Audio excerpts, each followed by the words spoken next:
За сайн бацхан хоньны ордныхандаа энэ өдрийн мэндийг хүргье. За энэ удаад бол 5 дугаар сарын гариг иргэсийн төлөв байдлыг танилцуулах гээд ингээд бэлтжиж байгаа.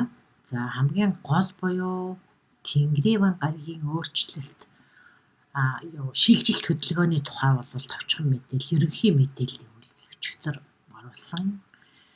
За тэрийг бас харчаад ер нь бол идэхгүй шүү гэж. За энэ бол Тэнгэрийн гаригийн тэр шилжилт бол 4 сарын 26-наас эхэлсэн. Тэгээд 7 жилийн туршид үргэлжлэх юм аа. За тэгвэл энэ 5 сард Тэнгэрийн ван гэдэг гариг таны бол өөрөөр хэлбэл хоньны ордны 3 дугаар гэрт орж ирж байгаа юм байна. За энэ бол мөн энэ хоньны ордны 3 дугаар гэр хоньны ордыг сонсож байгаа хүмүүс бол мандалт болон нар аль нь хоньны орд байвал сонсорой гэж зөвлөж байгаа шүү. Мандалт орд чинь хонь, эсвэл нарны орд чинь хонь. Тэр байвал гэж байгаа юм. За аль нь сонсорой гэж. За 3 дугаар гэр гэхээр бол ерөнхийдөө таны одоо өдөр тутмын амьдралтай харилцдаг тэр хүрээллийг чинь хэлж байгаа юм. За тэгэхээр энэ Тэнгэрийн ван гарыг таны 3 дугаар гэрт орж ирснээр бол та ерөнхийдөө тэр хүрээллээсээ тийм арай нэг өөрчлөлт, шинжилтийг олж харна гэж байгаа юм. Амьдралын чинь тэр хэв маяг өөрчлөгдөн явж ирсэн тэр зам мөрөө эргэж хараад шал өөрөөр одоо бас явах тэр боломжийг олж хардаг ч юм уу. За тэгвэл 3 дугаар гэрийг бол зөвхөн одоо тэр хүрээллэгдээс илүү бас ах トゥ угийн харилцааг илэрхийлдэг. Бас жижигхэн богинохон хэмжээний сургалтыг бас сурч ямар нэгэн зүйл амьдралдаа цоо шин хэв маягийг оруулах гэж зарим нэгэн зүйлийг сурах.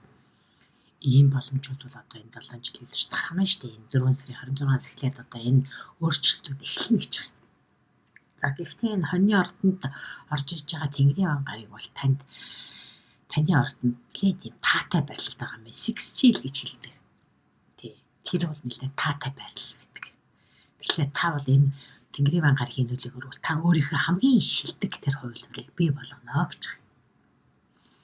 За энэ магадгүй та одоо ингээ хүрээллээ өөрчлөөд ах トゥ болоод одоо тэр дотн ойр дотн өдөр болгон харилцдаг тэр нийгмийн хүрээлэл эдрээсээ жоохон ингээд илүү өөрийг хайж, илүү өөр шинжилгээ хийснээр магадгүй ердийн тэрний хүрээнээсээ арай илүү танд илүү сонирхолтой сошиал нийгмийн тэр хүрээллийг илүү та татагдаж орно. Тэгэхээр та бол одоо энэ гаригийн нөлөөгөөр бол та амьдарч буй орчин, ах トゥ хөршүүд энтертэйгээ ерөөхдөө бол бас жоохон зөрөх гэх юм уу? Өөрөөр хэлбэл нэг төвшөнд тийм ойлголцоо болох энтер тийм мэдрэмж төрж магадгүй. Гэхдээ одоо жишээ долгион тарахгүй байна гэж хүмүүс ярьдаг штэ. Түүнтэй адилхан одоо жишээ тэр хуучин харьцаа чинь танд нэг жоохон тийм уйтгартай санагддаг ч юм уу? Эсвэл жоохон ан цав үсэж байгаа юм шиг санагдаж бас магадгүй гэнэлтэй. Энэ бол та тэдэртэй ингээд муудалцчихсан хэрэг бол огт биш гэж шүү. Өөрөөр хэлбэл та бол оюунсны хувьд тэдрээс хамаагүй ингээд төрүүдэд явчихсан. Арай өөр төвшөнд гарчихсан гэсэн санаа шүү. Тийм болохоор та ингээд тэр одоо ах トゥ гэдэг юм уу, тэр хөршүүд гэдэг юм уу, нийгмийн ингээд дадаж сурсан гэх юм уу, тэр нэгэн харьцаанаасаа бол арай өөр төвшөнд гарах. Тэртээ одоо шиг нэг хэмнэлт байхаа болсон гэдгийг бол энэ 7 жилийн турш таарах болно гэж.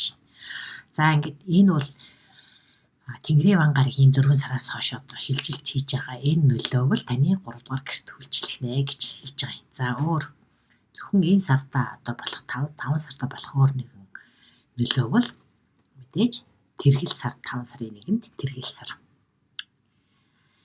Таны 8 дугаар гэрт гарч ирж. Тэргэл сар гэдэг бол зарим нэгэн төслийг, зарим нэгэн ажлыг дуусгах болох үр дүнгээ үүсгэх хэлдэг штэ. Тэгэхээр таны 8 дугаар гэр гэхээр мэдээж таны хамтын өмч хөрөнгө. Аль эсвэл одоо тэтгэлэг одоо тэр улсаас өгдөг тэр мөнгө хөрөнгө ч гэдэг юм уу, also санхүүгийн зээл ч гэдэг юм уу, татварч гэдэг юм уу, энэ асуудлыг чинь бас анхаарах хэрэгтэй болж магадгүй гэсэн энэ асуудал чинь. 5 сарын 1-ний тэргэл сарны нөлөөгөөр. За тэгвэл 5 сарын 16-нд болохоор шин сар гарч байгаа юм байна. За энэ сар бол 5 сарын 1-ний шин сар бол хоньны ордны 2 дугаар гэрт гарч байна. За 2 дугаар гэр гэдэг бол шууд орлого таны гэхдээ өөрийн чи хөдөлмөрлөж авдаг орлого. Санхүүгийн тэр асуудлыг чинь хөндлөнө л гэсэн үг. За орлогоо нэмэх үүсрийг олдох юм уу? Аль эсвэл одоо өөр таны санхүүгийн орлого зарлах чинь одоо ямар болчиход байгаа юм гэдгийг та эргэж харж шинжлэх хэрэгтэй болдог юм уу? Шин сар гарч байгаа учраас тийм шин сар тэргэл сар энэ гэдэг бол дандаа тэр одоо өдрөөс хойш 15 хоногийн туршид өрнөх үйл явдлуудыг илүү одоо анхаарах хэрэгтэй гэдгийг сануулж явчихдаг штеп. За 5 сарын өөр нэгэн сонирхолтой гар хэрэгсийн тохиол бол энэ 5 сард 2 удаа 5 сарын 1-нд 5 сарын 31-нд 2 удаа тэргэл сар гарч байгаа. За энэ бол бас астрологийн юунд бол одоо салбарт тэр болгон тохиолдоод байдгүй 5 сарын 31-нд дахиад тэргэл сар гарах нэ. Тэгэхээр 16-ныхаа шин сарны үед одоо ямар нөлөө үзүүлсэн тэрнийхээ үр дүн бас 31-нд тэрнийхээ үр дүн эсвэл өрнөлийг олж харнаа л гэсэн үг. За гэхдээ таны энэ тэргэл сар бол 31-ний тэргэл сар бол 9 дугаар гэрт ч гарч байна. 1-ний тэргэл сар 8 дугаар гэрт байсан бол 31-ний тэргэл сар чинь 9 дугаар гэрт гарч байна гэдэг нь энэ гадаад улс орон, гадаад харилцаа, гадаад түнш, сурах, боловсрох, дээд боловсрал тэрийг илэрхийлдэг. Магадгүй зарим нь багшлах, гадаад харилцаагаа одоо бэхжүүлэх, аль эсвэл бас шашин шүтлэг, номлол тэрний таны тэр нэгэн спиричуалтай оюун санааны багш удирдагч юу гэдгийг таны итгэл үнэмшилтэй холбоотой асуудлыг 5 дугаар гэр биш 9 дугаар гэр хөндлөнө л гэж байна. За дараагийн 5 дугаар сарын өөр нэгэн чухал гар хэрэгсийн нөлөө бол бод гараг. Бод гараг бол 5 сарын 4-өөс 14-ний хооронд таны бас мөнгөний гэрт чинь байрлаж байна. 2 дугаар гэрт чинь байрлаж байна. За тэгэхээр мөнгө санхүүгийн асуудлаар бол энэ үед мэдээ хүлээж авах, харилцаа холбоогоо илүү итвчүүлэх юм аа. Дээрээс нь бас тийм баримт бичгийг илэрхийлдэг. Баримт бичиг чухал тийм мөнгө санхүүтэй холбоотой баримт бичиг гарын үсэг зурдаг ч юм уу. Иймэрхүү үйл явдал бол танд бас өрнөх нэ. За тэгээд дахиад бод гараг 18-наас 31-ний хооронд болохоор таны 3 дугаар гэрлөө шилжиж байгаа. За тэгэхээр 3 дугаар гэр гэхээр түрүү ярьсан яг тэр Тэнгэрийн ван гарагийн байрлсан тэр 3 дугаар гэр өөрөөр хэлбэл ах トゥ төршийн харилцаа, нийгмийн хүрээдэл таны тэр харилцааг илэрхийлж байгаа. За тэгээ богино хэмжээний аялал тэг илэрхийлж байгаа. За тэгэхээр мэдээж энэ үед аялал хийх, гэрээ хэлцээр байгуулах, чухал яриа өрнүүлэх, таны үг хэлийг бас илэрхийлдэг 3 дугаар гэр гэдэг. За иймэрхүү чухал үйлдэлүүд бол 5 сарын туршид өрнөх нэ. За шин сар 16-нд гарна. Тэргэл сар бол 1-нд болон 31-нд гарна. Бод гараг бол таны 4-өөс 18-ны хооронд мөнгөний гэрт, 18-аас 31-ний хооронд 3 дугаар гэр буюу нийгмийн харилцаа, хүрээлэл, богино хэмжээний аялал, яриа хэлцээр гэсэн салбарч өрнөх нэ. За ингээд энэ хүрээд хоньны ордны 5 сарын төлөв байдлыг өндөрлөж байна. За дараагийн орд бол мэдээж үхрийн орд. За үхрийн ордны 2 дугаар гэр. За үхрийн орд нарны болон мандалт ордныхан үхрүүд бүгдээрээ сонсоорой. За энэ бол үхрийн ордны 2 дугаар гэрт Тэнгэрийн ван гараг орж ирж байна. За тэгэхээр өнгөрсөн 7 жилийн туршид бол үхрийн ордод байсан байх нь шүү дээ. Үхрийн ордод Тэнгэрийн ван гараг байжээ гэж. За тэгээд өөрчлөлт, шинжлэлт одоо тэгээд сэрэлт, оюун санааны сэрэлт, тэгээд хувьсгалт өөрчлөлт энтрийг илэрхийлдэг энэ гараг таны 1-р гэрээс одоо 2 дугаар гэр рүү шилжиж байна гэж. За тэгээд бүх юмыг огцом оронгоор өөрчлөлтөө бүр гинтийн тийм шинжлэлийг шаарддаг энэ гараг таны 1-р гэрийг орхиж байна гэдэг бол бас нэг талаараа өнгөрсөн 7 жилд маш олон тийм донсолгоон гэх юм гэв гинтийн сонин өөрчлөлтүүд санаандгүй маш том өөрчлөлтүүд мэдээж тэр өөрчлөлт гэдэг бол дандаа ч тийм тайван амгалан байдаггүй. Өвдөлттэй заримдаа бол гайхаж зочирдуулсан тиймэрхүү төрөл явдлууд өрнсөн байж бас магадгүй. Одоо бол тэр нэгдүгээр гэрээ чинь орхиод одоо таны 2 дугаар гэрэл орж ирж байна гэдэг бол таны мөнгө санхүүгийн чинь салбарт маш том өөрчлөлтийг хийх гээд ороод иржээ гэж ойлгож болох нь. За ингээд 4 сарын 26-аас эхлээд дараагийн 7 жилийн туршид та мөнгө санхүүгийн асуудал дээр бол маш олон одоо тийм боломжуудыг гинтийн сонин гахалтай боломжуудыг олж харна. Тэгээд дээрэс нь одоо магадгүй одоо тийм мөнгө санхүүгийн олон их өсвөрүүдийг та нэгэн зэрэг одоо таньж мэдэж ажилуулж ингэж их өсвөрийнхаа мөнгөний эсвэрийг нэлээд өөрчлөх хэрэгтэй болох байхаа гэж. За зарим нь бол фрилансер хийж болно гэж байна.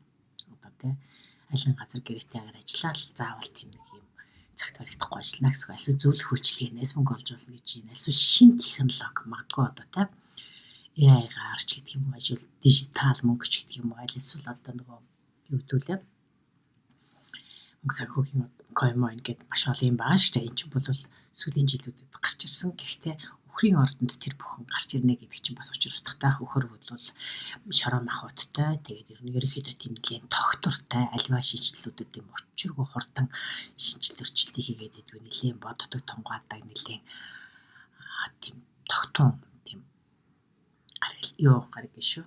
Орд гэж үздэг. За тэгэхээр бид coin энэ гэсэн асуудал бол 6-7 жилийн өмнөөс эхлээд яригдаад. Гэхдээ ер нь явцсан нэлийн удаа уналттай басалттай яваад байгаа гэдэг бол Тэнгэрийн Ван гарагийн шинжилэл, өөрчлөлт, хувьсгалт шинжилэл санхүүгийн салбарын энэ шинжилтүүд бол өхрийн ордонд орж ирээд нэлийн олон тийм сорилтыг бас үзүүлсэн байхаа гэж ингэж ойлгож болж байгаа юм.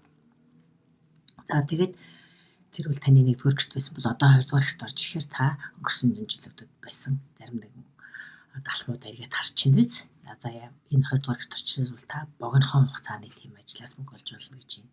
Шинэ технологиг ашиглаж болж байна. Мөнгө олох ер нь аргуудаа маш өөрчлөх эрхтэй болж байна гэж байна. За тэгээд дээрэс нь ихрийн ордонд орж иж байна гэдэг бол ихрийн ордон гэдэг бол ерөнхийдөө тийм олон ажлыг нэгэн зэрэг амжуулах multitasking гэж хэлээд байдаг юм да. Multitasking олон ажлыг нэгэн зэрэг амжуулах энэ гэсэн. Хурдан сэтгэх асуудлын шийдлийг олох гэж нэг удаан суугаад байхгүй гэх тийм маш хурдан сэтгэх энтрийг шаарддаг тийм чанарыг илэрхийлдэг гариг юм байна л да. Ихрийн орд гэдэг бол. Тэгэхээр энэ ордны нөлөөгөөр бол та хэдийгээр өхрийн ордныхан бол бас нэлээд тогтун гэсэн шүү дээ. Тэр бол өөрчлөлтөнд хурдан хөдөлж чаддаггүй нэлээд жоохон тийм өөрчлөлт донсолгоо тийм маш хурдан тийм шинжилгүүдэд жоохон дургуудгүй юм байна л да. Гэхдээ өнгөрсөн он жилүүдэд таны 1-р гэрт байсан болохоор энэ өөрчлөлтөд өөрөө ирэхгүй дуртайч дургуйч та тэрлөө орж тэнд бас уян хатан байж сурцсан бахаа гэж байгаа юм байна. Тэгэхээр одоо энэ 2-р гэрт бол та нэлээд тийм хурдтай, нэлээд тийм бужигнсан тийм санхүүгийн орчинд бол та зөвхөн тэсэж үлдэхтэйг цэцгэлэн хөгжиж бас чадна гэж байгаа. Яг бол та 1-р гэрт байж байхад ч таны 1-р гэрт танд бол нэлээд хөгжих, хурдан хөдлөх, сэтгэх энэ чанарыг бол өнгөрсөн 7 жилд бол танд нэлээд хатуу жил төвчээртэйгээр тэсэж үлдэх чадвар олчихсон гэж үзэж байгаа юм. За дараагийн энэ 5 сарын өөр нэг чухал зүйл бол 5 сарын 1-нд тэрхэл сар гарна. Тэрхэл сар таны 7-р гэрт гарч ийн. Энэ бол харилцааны зал бүх төрлийн харилцаа, хайр дурлал, ажил дурлал бүх төрлийн харилцаа чинь бол тэрхэл сар харилцаа гişэнд тэрхэл сар гэрэлтүүлж байна л гэсэн үг. За 5 сарын 16-нд бол шинэ сар гарна. Шинэ сар бол таны 1-р гэрт гарч байгаа юм байна. Та бол одоо яг юуны өхрийн орд явж байгаа шүү дээ. За таны 1-р гэрт за таны өөрийн чинь зорилго тийм өглөл гадаад төрхөөс эхлээд бүх одоо таныг илэрхийлж болох бүх одоо тэр зүйлийг шинэ сарны долоогоор та юуг шинжилмээр байгаа юм? Ямар зорилго тавьж байгаа юм? Хашаа явъя гэж төлөвлөж байгаа энэ сарда тэр бүхнийг л илүү анхаарна л гэсэн үг. За тэгээд 5 сарын 31-нд дахиад тэргэл сар гарч байгаа. 5 сар бол 2 тэргэл сартай. Энэ 5 сарын 16-ны тэргэл сар бол биш 31-ний тэргэл сар 16 онд бол шинэ сар байсан шүү дээ. 31-ний тэргэл сар бол таны 8 дугаар гэрт гарч байна. 8 дугаар гэр гэдэг бол хамтын өмч, таны гэр бүлийн болон бизнесийн хамтрагчийн өмч гэсэн тэр салбарт чинь тэргэл сар гарч ирж байна гэдэг нь зарим нэгэн төслийг дуусгаж үр дүнгээ үзэх, цаашдаа хэрхэн яаж ажиллах вэ гэдэг төлөвлөгөөгөө боловсруулахад ч хэрэгтэй. За тэгээд дээрэс нь хэрвээ мөнгө санхүү гэдэг салбар зөвхөн одоо харилцаанаас биш байгаа бол одоо тэтгэвэр, тэтгэмж, сургалтын тэтгэвэр, тэтгэмж болгох ч гэдэг юм уу, энэ асуудал бол нэлээд сонирхолтой. Зарим нэгэн өрнө гэж ингэж үзэж байна. За 5 сарын 4-нд бол 14-нд бод гариг бол таны бас нэг гэрэгтж орж иж байгаа юм байна. Харилцаа холбоо, бичиг баримт энтертэй холбоотой тэр үйл явдлыг илэрхийлдэг бод гариг таны 1-р гэрт орж иж байна. За тэгээд 1-р гэрт бол түрүүн тэргэл сар байсан. Шинэ сар байсан. Одоо дахиад бас бод гариг орж иж байна гэдэг нь энэ салбарт харах зүйл их байна л гэсэн үг. За ингээд 5 сарын 18-31-нд нь бод гариг дахиад таны 2 дугаар гэрлөө шилжиж байна. Ер нь бол таны 1 болоод 2 дугаар гэр бас 7-8 дугаар гэрүүдэд энэ сарын гариг хэрэгсийн нөлөө нэлээд хүчтэй байх нэ гэж ингэж ойлгож байна. За ялангуяа 5 сарын 18-наас 31-ний хоорондох бод гариг бол нэлээд хүчтэй байрлал байгаа. Тийм учраас та мөнгө санхүүтэй холбоотой гэрээ хэлцэл байгуулах, тийм үү, чухал яриа өрнүүлэх энтерт нэлээд таатай гэж ингэж гарч байна. За энэ хүрээд хөхрийн ордны 5 сарын төлөв байдлыг өндөрлөж байна. За дараагийн орд бол мэдээж эхрийн орд. За эхэр бол энэ сарын ялангуяа Тэнгэрийн ван гаригийн нөлөөг хамгийн хүчтэй. Одоо энэ Тэнгэрийн ван гаригийн шилжилтийн тухайтад бол эхэр бол энэ сарын гол баатраа гэж хэлж байна. За эхрийн ордны 1-р гэр эхрийн яг ордод орж ирж байгаа учраас за эхэр нарны болон мандалт эхэртэй хүмүүс үл энийг сонсоорой гэж. За Тэнгэрийн ван гариг таны одоо ордод 4 сарын 26-наас эхлээд одоо 7 жилийн туршид таны ордод байх нэ. За аянга цахилгаан, эрчим хүч маш одоо тийм хүчтэй зөн сөнгийн гэр ба оюуны маш одоо дээд гэх юм уу? Угаар тайлбарлах логикоор сэтгэх аргагүй тэр нэгэн онгод өдрийг илгээдэг энэ Тэнгэрийн ван гариг таны гадд орж ирснээр энэ бол таны амьдралыг маш олон талтай, зарим талаараа нэлээд тайван бус байдалтай, зарим талаараа гинтийн тийм сюрприз буюу барьсан сюрприз буюу одоо бүр ингээд огт бодож төлөвлөж байгаа том өөрчлөлт энтрийг авчрах иймэрхүү зүйлүүд, үйл явдлууд танд дараагийн 7 жилийн туршид тохиох нэ. Гэхдээ энэ бол дөнгөж одоо эхэлж байгаа. Гэхдээ эхрийн ордонд бол өнгөрсөн оны 7 сараас 11 сарын хооронд бол бас төр байрлаж байгаад буцаад дахиад эхрийн ордонд орчоод одоо бүр мөсөн таны 1-р гэрт чинь 7 жилийн турш байрлахаар болчиход байгаа юм. За тэгэхээр энэ үед гэрхийнхэн юу мэдрэх вэ гэх. Би одоо яг ямар зүйл хийж болох юм бол одоо би өстой яах ёстой юм бол гэх мэт нэг тийм жоохон тийм тайван бус иймэрхүү жоохон сэтгэл тийм нэг тийм одоо юу гэх төгшөртэй ч гэх юм уу, нэг тиймэрхүү байдал бас үүсэж магадгүй гэж. Гэхдээ энэ бол ердөөсөө таны хувьд хөдөлгүүр чинь гинэ. Та хаашаа явах вэ? Тэнгэрийн ван гариг бол өөрөөр хэлбэл та одоо ингээд танд хаашаа нисэх вэ гэдгийг заах тэр туслах нисгэгч чинь байж магадгүй. Хэрвээ та ингээд магадгүй жолоогоо барьж байгаа мэт боловч Тэнгэрийн ван гариг таныг ингээд хаашаа явахыг хажуудаас чи чиглүүлж өгöd байгаа гэсэн утгатай. Иймэрхүү тайлбарыг бас хийж байна. Тэгэхээр болж байгаа үйл явдлууд магадгүй ингээд гів хинтийн сонирхолтой тийм өөрчлөлтүүд танд ингээд тулгарч ирлээ гэхэд та тэрийг логикоор тайлбарлах гэдэг бас тийм хичээх хэрэггүй гэнэ л дээ. Зүгээр л та өөрөө зөн сонгоод даах хэрэгтэй гэж байна. Яагаад энд зөн сонгийн тухай ярьж байгаа вэ гэхээр зарим нэгэн зүйлийг бол логик оршилх ухаанаар гэдэг юм уу одоо тийм дэлхийн хүмүүсийн ойлгодог тэр ойлголтоор тайлбарлах аргагүй бас тийм сонин тийм мэдрэмж үлдэж гэдэг юм уу тийм сонин гев хинтийн тийм урсгал чиглэл өрчлөлтүүдэд орж ирж матгүй гэнэ л дээ. За өөрөөр хэлбэл эхний хэдэн жил бол танд одоо маш их тийм хэлбэлцэл ихтэй. Энэ төр сагидж магадгүй чиний үеэс эхлээд хэлбэлцэл ихтэй. Энэ бол аянга цахилгааныг, долгионыг за тэгээд тесрэмтгий байдлыг энэ төр илэрхийлдэг шүү дээ. Ер нь бол Тэнгэрийн гарагийн нөлөөвөл тэр өөрөө гев хинтийн өөрчлөлтүүд маш олон юм.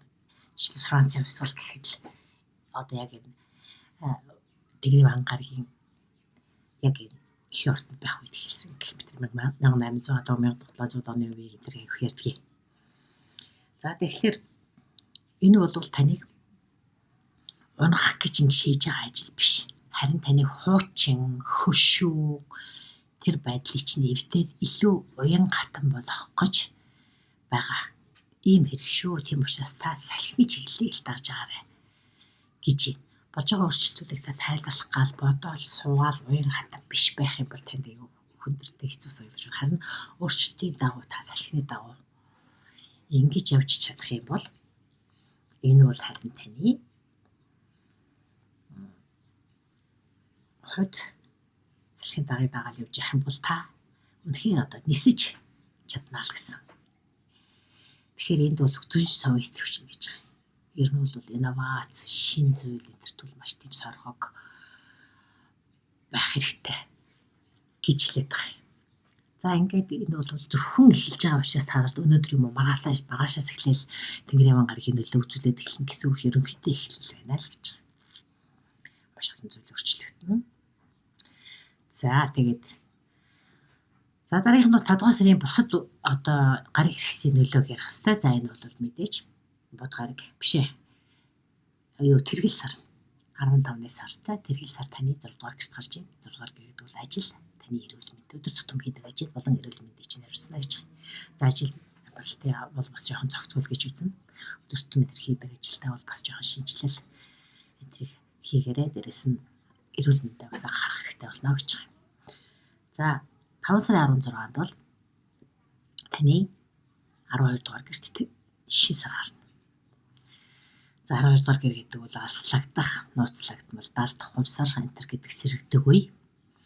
За тэгээд нууцыг сонирхох, далд ертөнцийг сонирхох энтер альсвал зүйн совь чинь нэгтгэх. За тэрдэггүй таны одоо 1-р гэрт Тэнгэрийн гарна гэдэг чинь таны зүйн совь бас нэлийн хорц болгоно гэж түрүү ярьсан шүү дээ. Энэ бол 7 жилийн турш болох өөрчлөлтийг ярьж байгаа. Тэгэхээр энэ одоо 12 дугаар гэрт таны 1-р шин сар гарч ийна гэдэг бол одоо бүтэн шин сар бол дараагийн 14 хоног эхлэхэд тэргийн сар бол өмнөх одоо шин сар гарах үед эхэлсэн үйл явдал ажил үйлс суурийг тавьсан зарим нэгэн эхэлсэн ажил тийм бол үр дүнг тэргийн сар гарахт нь үздэг, шийддэг, ургац авраадаг гэсэн үг шүү дээ.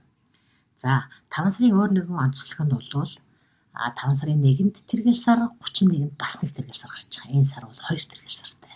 Энэ бол бас их сонирхолтой үйл явдал гарыг хэрэгсэн бол тохиолдод донд бас тэр болгон тохиолддоггүй тийм сонин үйл явдлаа гэж. Тэгэхээр 5 сарын 31-ний тэргэл сар бол таны 7 дугаар гэрт орж иж. Энэ бол бүх төрлийн харилцааг хайр дурлалын, нийгмийн, түншийн бүх харилцааг чинь тэргэл сараар гэрэлтүүлж өгнө л гэж тэнд зарим нэгэн шийдвэрийн асуудлууд гарнаа л гэсэн үг.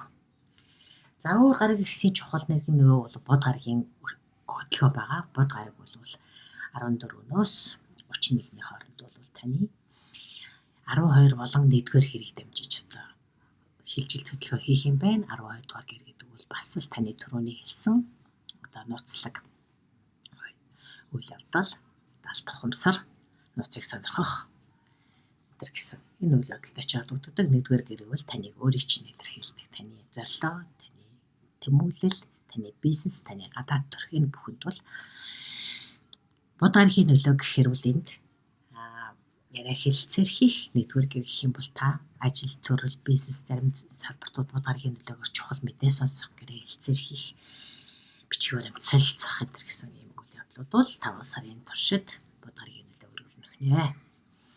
За түрээд эхрийн ордны 5 сарын төлөв байдлыг өндөрлөж байна.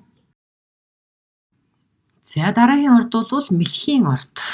За мэлхийн ордны тухайтад ордын тухайтад бол Тэнгэрийн ван гараг таны 12 дугаар гэр. За мэлхийн нар болон мандалд ордтой хүмүүсүүдийн хамаатай. За 33 оны хүртэл үргэлжлэх энэ шилжилт бол таны 12 дугаар гэрийг хамаарна. 12 дугаар гэр гэдэг далд, нууц, мэдлэг, тэгээд дээрэс нь далд ухамсар, сүнслэг оюун, тусгаарлалт эдрийг илэрхийлдэг. За тэгэхээр Тэнгэрийн ван гарагийн тухайтад бол үргэлж шинжлэлийг маш огцом өөрчлөлтийг аянга цахилгаан мэт хурдтай тийм шилжилт өөрчлөлтүүдийг илэрхийлдэг бол харин мэлхий ордны тухайтад бол тийм хитрхи хурдан шинжлэлт энтерт дургүй. Ерөнхийдөө уламжлалт дуртай шинжлэл гэхээс илүү урдан мөхсаа түүх энэ бүх юмаа л илүү эрхмэлдэг дээдэлдэг хүмүүс юм байна л та. Мэлхий орд бол.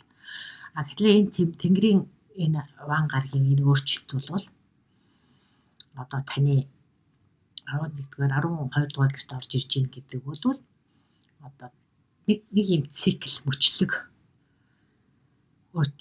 ингээд дуусаад дараагийн нэг мөчлөг рүү шилжихийн өмнөх тэр нэгэн хувь заяаны тийм эргүүлэг гэх юм уу? Хувь заяаны нэг тийм эргэлтийг бол илэрхийлнэ гэж хэлж байгаа юм. Тэгэхээр та одоо жишээлбэл тэр маш хурдтай тийм шинжилт өөрчлөлт энтерт хэрвээ одоо бэлэн биш байгаа бол та одоо 12 дугаар гэрийн тэр тусгаарлалт, далдал, нууцлаг, оршихуй энтрийг сонирхсон сүнслэг оршихуй энтрийг сонирхож байгаа тэр үйл явдлынхаа тэр одоо мөчлөгийнхаа нэг юм циклийг дуусгаад дахиад эргэж ирнэ гэсэн ийм утгыг илэрхийлж байгаа юм байна л да. Жишээлбэл одоо магадгүй хин нэгэн гадаад оронд аялсан бас алс холлыг аяныг илэрхийлдэг 12 дугаар гэр гэдэг бол шашин шүтлийг илэрхийлдэг, бяцлаглалыг илэрхийлдэг, тэгээд нууц мэдлэгийг илэрхийлдэг л дээ. Тэгэхээр энэ одоо 7 жилийн туршид бол энэ бүхнийг сонирхож явж эцэст эргээд та ирэхэд бол та анхны цэг дээрээ буцаж ирлээ гэж бодоход мөчлөг гэж хэлж штэ. Нэг мөчлөгийг дуусаад дараагийн мөчлөг ирэхэд дахиад нэг цэг дээрээ эхэлж байгаа юм шиг боловч энэ бүхний эцэст бол та цоо шин хүн болж ирсэн байна. Их баялаг, их туршлагатай, өөрөөр хэлбэл тэр сүнслэг болон оюуны хувьд маш их туршлагатай тэр шин хүн болж ирсэн байна л гэдгийг та илүү ухаарна, мэдэрнэ гэж юм. Мэдээж та уламжлалыг, үндэс ухсааг, түүхийг илүү одоо эрхэлдэг тийм хүн байгаа бол далайн ван бишээ Тэнгэрийн ван гарагийн нөлөөгөөр бол та илүү дахиад илүү шин түвшинд гарсан байна. Далд мэдлэг юм бол далд ертөнцийн тухай мэдлэг мэдээлэл гэдгийг та өөрийнхөө биеэр туршаад үзчихсэн. Одоо цоо шин хүн болоод ирчихсэн байна. Ийм нөхцөл байдал танд одоо үүсгэн л дээ энэ 7 жилээс. Энэ бол одоо зөвхөн эхлэл юм. Ер нь бол усан махбодтой мэлхий орд бол усан махбодтой шүү дээ. За тэгээд энэ усан махбодтой гэдэг бол тийм зүүн сөвөн тийм далд ертөнц далд ухамсар энтер дээр бол маш хүчтэй тийм мэдрэмтгий байдаг. Тэгэхээр энд бол зүүн сөвөн илүү бас хорц болох нэ. Энэ талын одоо хэрвээ танд сонирхол чинь их байдаг бол энэ тал руугаа илүү хөвчихнэ гэх. Ингээд ойлгочих болох нэ. За дараагийн нэг ярих зүйл бол 5 дугаар сард болох гариг хэрэгсүүд, бусад хэрэгсүүд, гариг хэрэгсүүд танд яаж нөлөөлөх вэ гэдгийг ярьж байгаа. Энэ бол 5 дугаар сард нэг сонирхолтой нь тэргэл сар 2 удаа гарч байгаа. 5 сарын 1-нд нэг тэргэл сар, 5 сарын 31 дахиад нэг тэргэл сар. Тэргэл сар гэдэг бол 15-ны сар шүү дээ. Энэ бол хийсэн, бүтээсэн, бодсон, төлөвлөсөн тэр ажлынхаа үр дүн гүйцэх, төслийнхаа одоо үр дүн гүйцэж ургацаа хураах, зарим нэгэн зүйлд цэг тавих энэ гэдгийг илэрхийлдэг. За тэгвэл 5 сарын 1-ний тэргэл сар таны 5 дугаар гэрт гарч байна. За 5 дугаар гэр гэдэг бол хүүхэд, хайр дурлал, дээрээс нь хоббиг илэрхийлдэг. Тэгэхээр энэ бол таны хобби юм уу? Үр хүүхэд, хайр дурлалын тэр салбарыг чинь гэрэлтүүлж ийн гэхээр тэр салбарт зарим нэгэн чухал шинжилтүүд гэдэг юм уу, чухал содон сонин үйл явдлууд өрнө гэж үзэж байна. За тэгвэл 5 сарын 16-нд болохоор шин сар гарч байгаа юм. За шин сар бол таны 11-р гэрт гарч ирж байна. За 11-р гэр гэхээр бол нийгмийн хүрээлэл, найз нөхөд, сошиал холбоо, үзэл бодол, зорилго нэгтэй хүмүүсийн тэр нэг холбоог илэрхийлдэг. Тэр нэгэн одоо тэртэй холбоотой үйл явдлыг илэрхийлдэг. Магадгүй хүсэл мөрөөдөл, зорилго нэгтэй хүмүүстэйгээ 5 сарын 11-ний шин сарын үед одоо жишээ уулзаж учрах ч гэдэг юм уу, зарим нэгэн зүйлийг төлөвлөгч байдаг юм уу та найз нөхдөдтэйгээ. Иймэрхүү үйл явдал өрнө л гэсэн үг. За тэгвэл 5 сарын 31-нд нь гарах тэрхэл сар бол таны 6 дугаар гэрт гарч байгаа юм. 6 дугаар гэр гэхээр таны өдөр тутмын хийдэг ажил, тэгээд дээрс нь эрүүл мэндийг илэрхийлдэг. Та бусдад туслах, бусдын өмнө одоо жишээлбэл үүрэг үйлчлэгээ үзүүлэх тийм үүрэгтэй бол тэр асуудал чинь арай илүү хүчтэй тавигдана ч гэдэг юм. Аль эсвэл эрүүл мэнд амралт ажилд нь тэрийг зохицуулахад бас та өөрөө анхаарах хэрэгтэй болно ч гэдэг юм уу. Иймэрхүү асуудлыг 5 сарын 31-ний тэрхэл сар танд сануулах нэ. За дараагийн үйл явдлыг илэрхийлэх одоо онцлох гаригуд бол бод гариг. Бод гариг бол таны энэ 15 сарын 4-өөс 31-ний хооронд бол бод гариг таны 11 болон 12 дугаар гэрийг хамарч тэр салбарт нөлөөлөл үзүүлдэг. 11 дугаар гэр гэдгийг түрүүлж гисэн найз нөхөд, нийгмийн хүрээлэл, ижил сонирхолтой хүмүүсийн үйл явдлыг илэрхийлдэг гэдэг ч гэсэн тэгвэл тэнд бод гариг яаж нөлөөлөх вэ? Бод гариг гэдэг нь мэдээ, мессенжер, харилцаа, бичгээр хамтыг илэрхийлдэг. Тэгэхээр магадгүй бод гаригтай холбоотой бод гаригийн нөлөөгөөр та энэ хүрээлэлтэй найз нөхөд, бизнесийн болон үзэл бодол сонирхолтой хүмүүстэй ямар нэгэн ажлыг төлөвлөх, гар гэрээ хэлцээд гараа үүсгэх зургач гэдэг юм уу? Ийм үйл явдал өрнөх нь харин сарын сүүлчээр бол бод гаригийн нөлөөгөөр 12 дугаар гэрт болж байгаа учраас 12 дугаар гэр бүл тусгаарлалт, бясалгал, оюун санааны ертөнцид илүү анхаарах, бусдаас жоохон тусгаал байж хаад өөрийнхөө дотоод ертөнцөөр ялах юм бол илэрхийлдэг. Тэгэхээр энэ бүхэнд бол бод гаригийн бас нөлөө орж ирэх нэ. Энэ талын асуудал дээр та анхаарлаа хандуулах хэрэгтэй болох нэ л гэж. Ингэж ойлгож болох вэ. За энэ хүрээд Мэлхийн ордны 5 сарын төлөвлөгөөг өндөрлөж байна. За дараагийн орд бол Арслангийн орд. За Арслангийн ордны тухайтад бол Арслангийн нар болон мандалд ордтой хүмүүс бол энд анхаарлаа хандуулаарай. За таны ордны Арслангийн ордны 11-р гэрт бол Тэнгэрийн ван гараг шилжин орж ирж байна. За 11-р гэр гэхээр бол интернет, найз нөхд, мөрөөдөл энэ үеийг хүртэл одоо бүтээе гэж байсан тэр нэгэн мөрөөдлийг чинь бол бас энэ 11-р гэр илэрхийлдэг. За тэгэхээр Тэнгэрийн ван гарагийн нөлөөгөөр бол таны ордод бол нэлээд сайн нөлөөлнө гэж байгаа юм. За тэгэхээр энэ бол амбиц буюу таны одоо тэр хүсэл мөрөөдөл хаана хүрнэ гэж зорж байгаа юм. Тэрэндээ та хэрэг үнэнч байгаа юм гэдгийг чинь тийм сорих бас сорилттой учирч магадгүй гэж байна. За Тэнгэрийн ван гараг танд маш одоо тийм таатай нөлөөлнө гэдэг нь ерөнхийдөө бол одоо цаасан шувуу адил таныг дээшээ хөөргөнө гэж байгаа юм л та.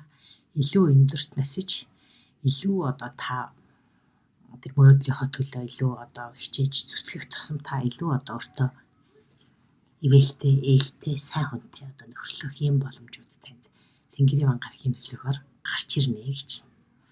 За энэ үед бас нэгэн сорилт нь юу байх вэ гэхээр та одоо урд нь нөхөрлөж байсан энэ үеийг хүртэл тантай хамт явсан зарим нэгэн хүмүүс таныг одоо жишээлбэл их өөрчлөгдсөн одоо хуучин одоо найз нөхөд бид нарыг тоохоо болсон ч гэдэг юм уу те нэг иймэрхүү бас тийм гомдол маяг юм одоо гарч ирэх юм бол та бас энэс болж тийм гимшил төрөх үе бас ирж магадгүй гэнэ л те магадгүй та илүү урагшлаад байдаг нөгөө хуучин хамтрагчид гэх юм уу таны хуучин одоо төрөх өсөхтэй хамт байсан найзууд гэх юм уу тэр чи ард хоцорсон байна гэдэг чинь танай тийм гэмтэй юм шиг тийм мэдрэмж бас ингэж төрөөд иж магадгүй гэнэ л те. Гэхдээ энэ бол та тийм гимшил энэ та битгий баригдаарай гэж. Яагаад гэвэл та таны хүсэл мөрөөдөл, таны тэмүүлэл, таны амбиц, зорилго тэр бол нэгдүгээрт байх хэвээр. Гэхдээ та энэ бол төр зурих гэж ингэж ойлгоорой гэсэн байх.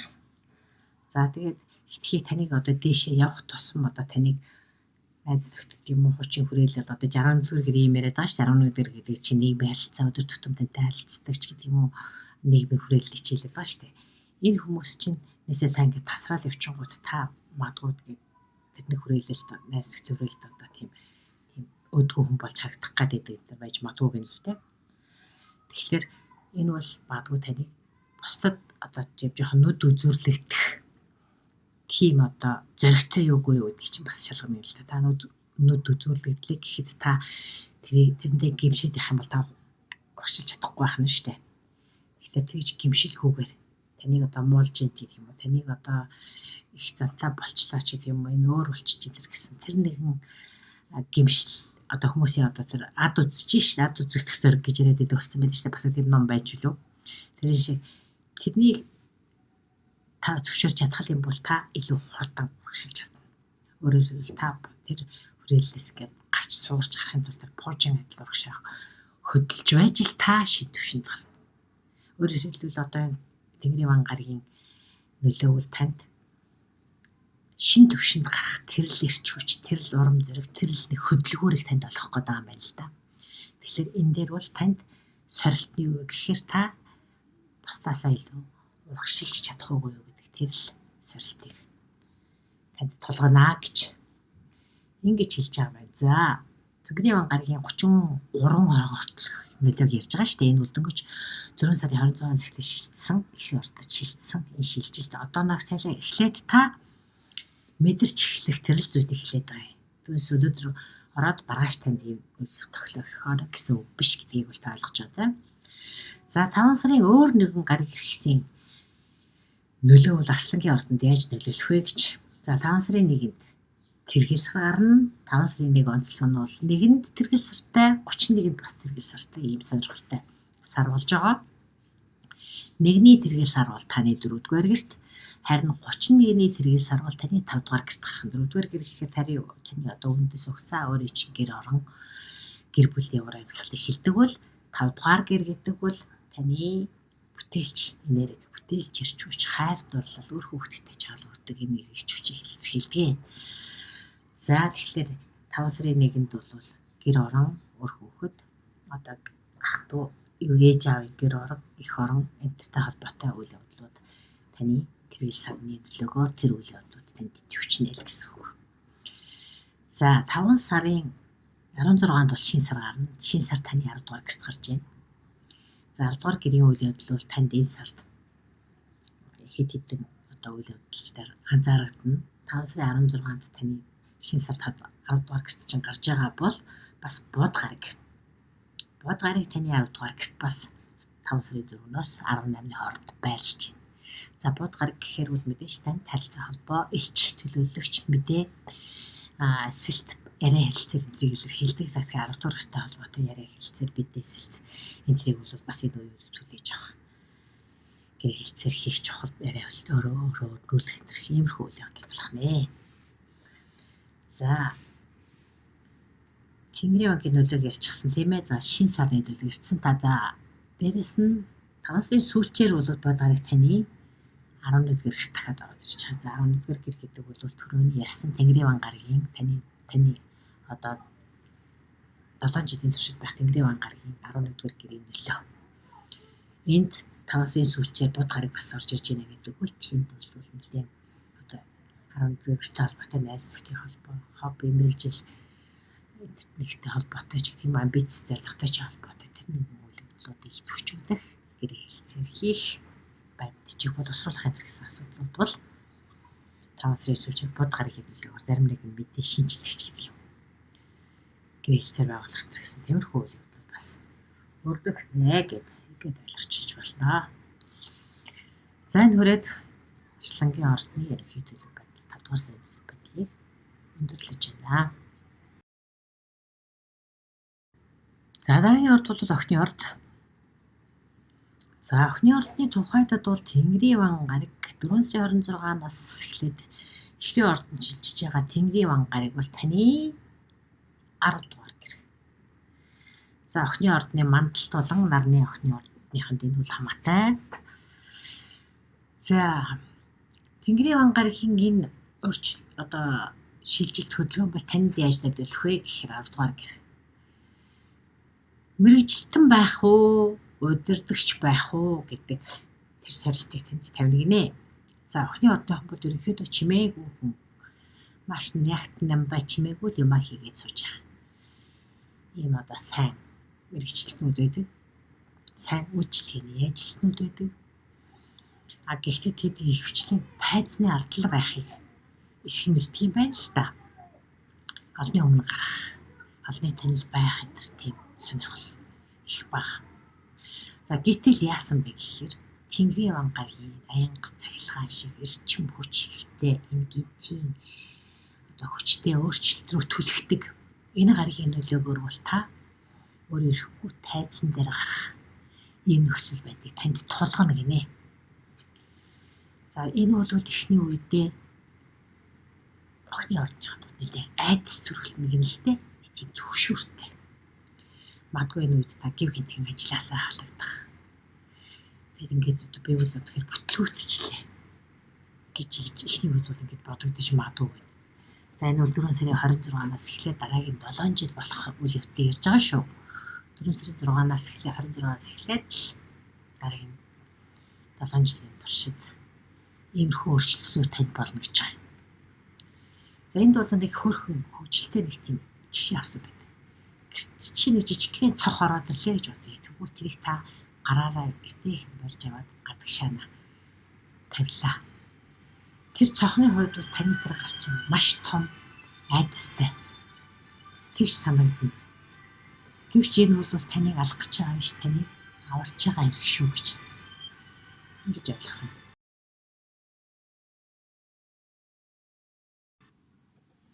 За тэгээд жижиг цохны тухай ярьсан те. Тэгэхээр аврагч жижиг цохын хувьд бол аврагчийн гар гэж үздэг бол яг түүнтэй адилхан энэ охины ордонд үйлчилж байгаа энэ Тэнгэрийн ван гаригийн нөлөө бол эхлээд айдастай. Өөрөөр хэлбэл таныг ажлаас чинь салгах гэх мэтэр гээд ажлаас халагдсан ч гэдэм өөр салбарлаа орно гэхээр айдас төрж штэ. Тэнгүүд энэ бол таныг аврахын тулд чөлөөлж байгаа хэрэг гинэлтэй. Ирээдүйн рүү танд ирээдүйн чихийг чинь аврах гэж одоо чөлөөлж байгаа. Өөрөөр хэлбэл таныг тийм хайрцагт дотроос чинь гаргаж байгаа гинэлтэй. Тийм болохоор энийг бол та ингэж өдрөөр хүлээж аваарай гэж. Ерөнхийдөө бол нэг тийм Тэнгэрийн ван гаригийн нөлөө ойрын өдрүүдэд чи одоо дөнгөж 26-аас эхэлж орж байгаа шүү дээ. Тэгээд эхний үед бол яаж мэдрэгдэх вэ хэрэг. Цаашаа би яах юм? Ирээдүйн ер нь яашиж эхлэх юм гэдэг тийм төгшөөр төрж байгаа юм л дээ. Ерөнхийдөө охины ордон бол тийм тодорхойгүй байдал маш их охины ордны хүнд тийм төгшөөртэй байдаг гэж. Гэвч одоо Тэнгэрийн ван гариг бол энэ нь таныг зовоох гэж байгаа биш ээ. Харин хитрхи юм жижигхэн сэтгэхэд жижигхэн юм хайрцаг дотроо л байгаад байгаагаас чинь гарах гэж байгаа хэрэг гэсэн. Иймэрхүү гой хөөрхөн сануулгыг өгж байна. За мэдээж 5 сарын өөр бусад гариг хэрэгцээний нөлөөг бас ярих хэрэгтэй. Энэ бол тэргэл сар 15-ны сар 5 сарын 1-нд таны 3 дугаар гэрт гарна. Энэ бол харилцаа, холбоо, нийгмийн хөршийн болон ах トゥ угийн харилцаа, бас сургаалт, богино хэмжээний аялал эдрийг илэрхийлдэг. За энэ бүхэнд 5 сарын 1-ний тэргэл сар танд энэ бүхэнтэй холбоотой үйл явдал тохиож магадгүй гэж байна. За дараагийнх нь бол 5 сарын 16-нд шин сар. Шин сар бол таны 9 дугаар гэрт гарч иж байгаа юм. За энэ бол 9 дугаар гэр гэдэг бол аялал, мэдлэг, боловсрол, бас багшлах, бусдад туслах, менторын үүрэг гүйцэтгэх энэ гэсэн энэ асуудал илэрхийлдэг. Бас алсын аялалаас гадаад харилцаа холбоотой бас холбогддог. За дараагийнхан энэ сар бол 2 тэргэл сар гарч байгаа. 5 сарын 31-нд гарч байгаа тэргэл сар бол таны 4-р гэрт гарна. Гэр бүлийн үйл явдал, үйл хөдлөх хөрөнгө ээж аавын гэр орон энтертэй холбоотой тэр үйл явдлууд чинь хөндлөн гэж 5 сарын 31-ний тэргэл сар. За өөр нэг гариг бол бод гариг. Бод гариг бол охины ортны удирдагч гариг. За энэ бол таны 5 сарын 4-өөс 18-ны хооронд таны 9-р гэрт байх юм байна. Дахиад таны гадаад харилцаа, сургалт, боловсрал, эрдэм мэдлэг, дээд боловсрал бас дээрэс нь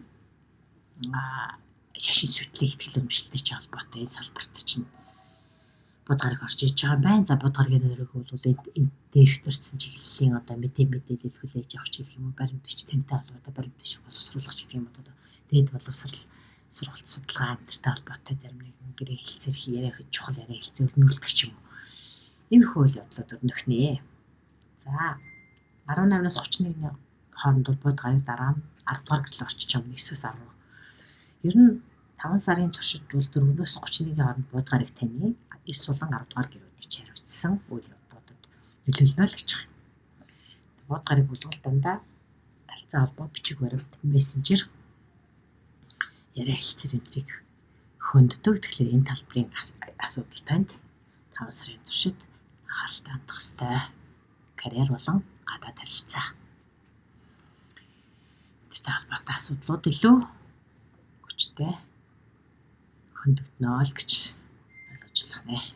За энэ бүрээ охины ордны 5 сарын төлбөрийг өндөрлөж байна. За дараагийн орд бол жинлүүрийн орд. За жинлүүрийнхний тухайд бол за нар болон мандалт орттой жинлүүрийнхэнд хамаатай. За эдний тухайд бол Цэнгэрийн ван гариг таны 9-р гэрт гарч ирж байгаа юм байна. За 9-р гэр гэдэг бол дээд боловсрол, ихтгэл үнэмшил энтрийг илэрхийлнэ.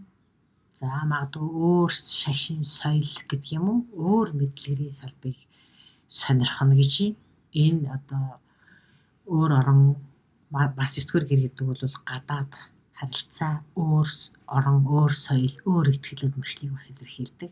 Дээд боловсролыг илэрхийлдэг.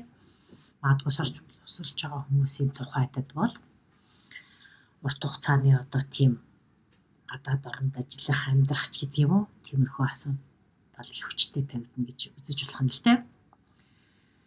За тэгээд өгтөөр соёл, шашин тийм одоо салбарыг сонирхож тэр нь нэлээ тийм хурдтайгаар таны амьдралд нэвтэрч эхэлнэ гэж байна. За мэдээж Тэнгэрийн ван гариг гэдэг бол огцом өөрчлөлт маш хурдтай шинжилтийг хэлдэг. Тийм болохоор 9-р гэр болохоор одоо хууль эрх зүйн ойлголт энэ хууль эрх зүйн асуудал ойлголтч байх хууль эрх зүйн асуудлыг хариуцдаг. Тэгэхээр магадгүй зарим нь одоо гадаад оронд амьдрахаар хууль эрх зүйн бичиг баримтыг бүрдүүлэгч гэдэг юм уу те. Ийм нөхцөл байдал үүсч магадгүй. Гэхдээ Тэнгэрийн ван гариг бол гинтийн юм тааварлашгүй төлөвлөх харахгүй тийм нөхцөл байдлуудыг тулгадаг гэж байгаа юм л та.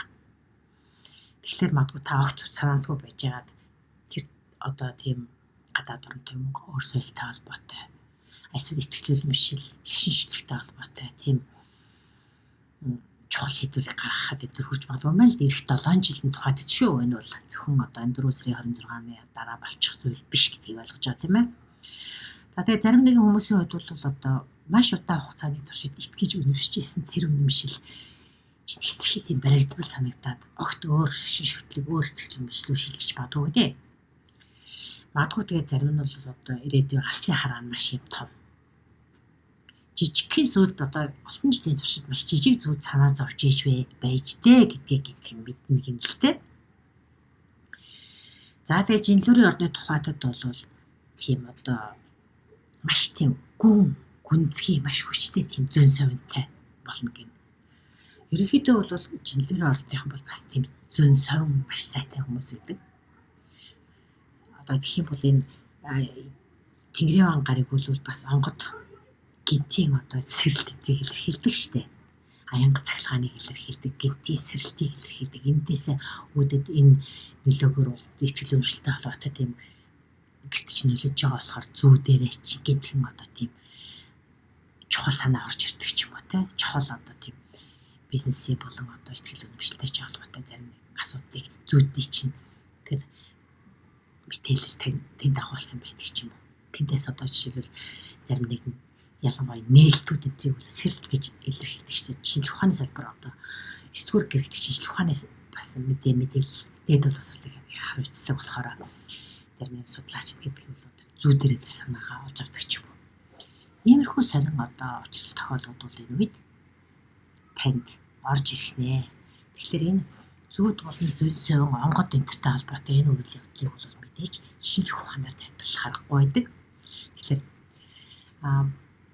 Тэнгэрийн ван гараг гэдэг үйл оюун ухаанаас, логик оюун ухаанаас давсан тэр мэдээлэл, тэр нэгэн санаануудыг хэлж өгöd байдаг.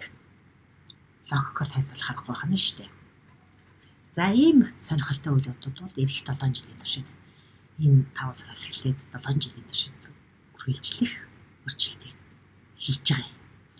За 5 сарын өөр нэг баяр хэсэг бусад нөлөөллүүд гэвэл 5 сарын 1-нд тэрхэл сар таны 2 дугаар гэрт гарна. 5 сард 2 тэрхэл сар байгаа. 31-нд бол таны 3 дугаар гэрт чинь. За 2 3 дугаар гэрт дамжиж байгаа тэрхэл саруудын нөлөө бол мэдээж 2 дугаар гэр бол мөнгийг илэрхийлнэ. Таны өөрөө чи хөдөлмөрлөж алдаг мөнгө.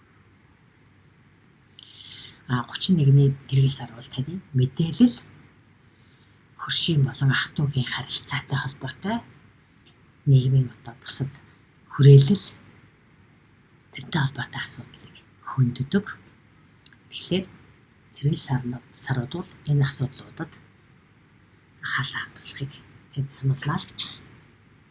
За дээрэс нь 5 сарын 16-нд бол шин сар гарна. Шин сар таны 8 дугаар гэрт гарч байгаа учраас хамтын өмч, гэр бүлийн өмч, партнер буюу одоо тэр холбоотой гэр бүлийн болон бизнесийн холбоотой тэр хүмүүстэй холбоотой тэр өмч хөрөнгө санхүүтэй холбоотой асуудлыг хөддөг. Дээрэс нь 8 дугаар гэр гэдэг улсаас төрөөс өгдөг тэр мөнгөд тэтгэлэг тэтгэмж эзрийг хөддөг. Тэгэхээр 16-ны тэрхэл сар бол энэ асуудалд илүү анхаарна л гэж байна. Тэтгэлэг, банк санхүү, татвар, зээл энтертэй холбоотой мөнгөтэй холбоотой асуудал энд хөдөлгдөж асуудыг шийдэх анхаарлаа хандуулах хэрэгтэй болно л гэж байна. За өөр гараг иргэсийн өөр чухал шилжилтүүд бол бод гарагийн шилжилт байгаа. Бод гараг бол 5 сарын 4-өөс 18-ны хооронд бол таны 8 дугаар гэрт дахиад тэр тэргэл шин сар таны 8 дугаар гэрийг хөндөжсэн бол бод гараг бас 14-өөс 18-ны хооронд таны 8 дугаар гэрийг хөндөж гэдэг бол яг түрүүний ярьсан банк, санхүү, зээл, тэтгэлэг, хамтын өмчтэй холбоотой асуудлыг хүчтэй явуулна гэж байна. Төвчх хаан өсөх зурдаг ч юм уу те. Гэдгийг одоо чухал яриа хэлцээ болох энэ гэсэн иймэрхүү асуудал ханддаг нэ. За энэ бол бод гарагийн 14-өөс 18-ны хоорондох үйл явдал 8 дугаар гэж онцож байгаа бол харин 18-наас хойшоо болохоор таны 9 дугаар гэр сургалт судалгаа дээрэс нь шашин ихтгэл өмчил гадаад харилцаа гэдэг чинь илүү холбоотой тийм мэдээлэл хэлэлцээр чухал яриа гэдгийг сануулах нэ. Яриа хэлэлцээр гарыг өсгөх зурагч яриа хэлэлцээ хийх ч юм уу гарыг өсгөх зураг. За ялангуяа тэр таны 9 дугаар гэрт болох сүүлийн сарын сүүл чинь гаргийн нөлөө үзүүлэлт хүчтэй байдалтай учраас ийм юм анхаарч анхаарлаа хандуулж 9 дугаар гэрийн асуудал бол мэдээсэлт мессенжер баримтч гэдэг анхаарлаа хандуулаарай л гэж. За энэ хүрээд жинлүүрийн ордны 5 сарын төлөвлөлт байна. За дараагийн орд бол хилэнцгийн орд. За Тэнгэрийн ван гараг таны 8 дугаар гэрт орж байна. За хилэнцгийн нар болон мандал талтай хүмүүсийн хамаатай шүү. За тэгэхээр 8 дугаар гэр гэдэг бол трансформац буюу өөрчлөлтийг илэрхийлдэг. Маш гүн гүнзгий өөрчлөлт. Сэтгэл зүйн одоо далд ухамсар тэр нууцлаг ертөнц энтертэй бас холбогддог. За 8 дугаар гэр бол нууцлаг ертөнц далд ухамсар шинэ одоо тийм өөрийг сэтгэл зүйн гүн гүнзгий тэр асуудыг бас илэрхийлээд байдаг. За тэгэхээр энэ гэр бүл бол тийм дотоод сэтгэл рүүгээ илүү хандахыг танд дотоод сэтгэл зүйн түвшинд маш том хувирал трансформац болохыг илэрхийлдэг. Өөрөөр хэлбэл энэ гэрийг бол ерөөсөө тийм сэтгэл зүй буюу тийм далд ертөнцийн тийм маш тийм нууц хаалга нэгдэж байгаа үе юм шиг танд санагдаж магадгүй гэнэ л дээ. Тэгээд дээрэс нь 8 дугаар гэр болохоор бас тийм хамтын өмч, бусдын өмч хүрэг, тэтгэлэг, тэтгэвэр одоо хамтын өмч гэхээр жишээлбэл гэр бүлийн болон хамтрагч партнеруудын хөрөнгөж байж болно шүү дээ. Энэ асуудлыг чинь бас хариуцлагатай 8 дугаар гэр. Тэгэхээр энэ салбаруудад чинь Тэнгэрийн ван гарагийн нөлөө эх 7 жилийн туршид маш хүчтэй өрнөнө л гэж ингэж ойлгож байна. За тэгэхээр бусдын мөнгө гэдгийн тухайтад бол магадгүй тэр хамтрагчийн чинь ажлын бизнесийн түншийн чинь зүгээс одоо орж ирж байгаа тэр мөнгө бол таны амьдралд бас маш чухал тийм өөрчлөлтийг авчирдаг ч юм уу. Аль эсвэл магадгүй тэр одоо хамтрагчийн мөнгө хөрөх чинь танд тийм даалт айдас төрүүлдэг ч юм уу. Жохон тийм айдас явахтай жохон төгшүр. Тэр одоо хамтрагч тэр бизнесийн хамтрагч юм уу эсвэл гэр бүлийн хамтрагчийн бизнесийн тэр өмч чинь Тэнгэрийн ван гарагийн нөлөөгөөр одоо гинтийн маш богцом өөрчлөлтөд ороод тэр нь танд одоо жишээ даалт бас жохон төгшүр төрүүлдэг ч юм уу. Иймэрхүү зүйл бас үлдэх л дээ. За тэгэхээр энэ үед бас та яах вэ гэхэд өөрийгөө цоо шинээр нээх. Өөрийгөө шинээр нээх гэдэг чинь даалт ухамсар болоо сэрхэн төвшөнд ярьж байгаа шүү дээ. Тэгэхээр эндээс бол та өөрийнхөө тэр хучин олон жилийн туршид гэдэг юм аа. Өмнөх насндаа ч гэдэг магадгүй те. Хувьдлэгц тэр нэг даалт шарах сорвиг бол эмчлэх тэр шинэ ирч хүчийг өөрийнхөө дотоодоос олж авах юм л те. За энэ бол 8 дугаар гэрийн чухал мессеж байдаг. Дотоод ухамсар даалт сэрх үйлдэлтэй холбоотой байдаг. За тэгээд энэ харилцаа холбоо ялангуяа өмч өртөө холбоотой асуудал бол та итгэл маш чухал гэж байна. Хамтын өмч өртөө босгоно, цаашаа хөгжиж явна гэсэн тэр итгэл чинь маш чухал. Даалт айцаа та дарж явах ёстой л гэсэн юм санаа. За ингээд анги цахилгаан мэт гидгийн өөрчлөлтийг илэрхийлдэг Тэнгэрийн ван гарагийн нөлөө бол нэг иймэрхүү эх 7 жилийн туршид. За энэ сарын өөр үйл явдлууд бол шинэ сар таны 1-р гэрт гарч байна. Эхлэнцийн ордны шинэ сар. Бишээ уучлаарай та 5 сарын 1-нд тэргэл сар. Тэргэл сар таны 1-р гэрт. За энэ сард бас 2 тэргэл сар гарч байгаа гэж яриад байгаа шүү дээ. За 5 сарын 1-ний тэргэл сар таны 1-р гэрт, харин 5 сарын 31-нд дахиад нэг тэргэл сар гарч байгаа таны 2-р гэрт. Мөнгө санхүү гэж хариуцсан. 1-р гэр бол таныг өөрийн чинь илэрхийлж байгаа таны зорилго, та хэн бэ гэдэг нийгэмд эзэлж байгаа байр суурь, бас таны гадаад өнгөтөрөх энэ бүхнийг илэрхийлдэг бол 2-р гэр бол таны өөрийн чинь хөдөлмөрлөж авдаг мөнгө санхүү. За тэгэхээр энэ хоёр салбарт бол таны тэргэл сар тэр салбаруудыг чинь гэрэлтүүлж байна гэдэг бол энэ салбаруудад шийдэх асуудлууд эсвэл цэг тавих зарим нэгэн зүйлүүд эсвэл үр шимээ үзэх зарим нэгэн зүйлүүд байна л гэсэн. За 5 сарын 16-нд бол шинэ сар болно. Шинэ сар бол таны түншийн салбар буюу 7-р гэрт чинь гарч байна. За энэ бол хайр дурлалын холбоо, дээрээс нь түншийн холбоо. Бүх холбоод чинь шинэ сарны нөлөөгөөр зарим нэгэн зүйлийг шинжлэх ийм асуудал байна л гэсэн үг. За өөр 5-р сарын бас нэгэн нөлөөтэй гариг ирсэн чухал нөлөө үзүүлэх салбар гэвэл бод гарагийн хөдөлгөөн, бод гараг таны 7-р гэр. 7 болон 8-р гэрийн туршид гэрийг бол 5-р сард гэрт болох үйл явдлуудыг нөлөөлнө таны.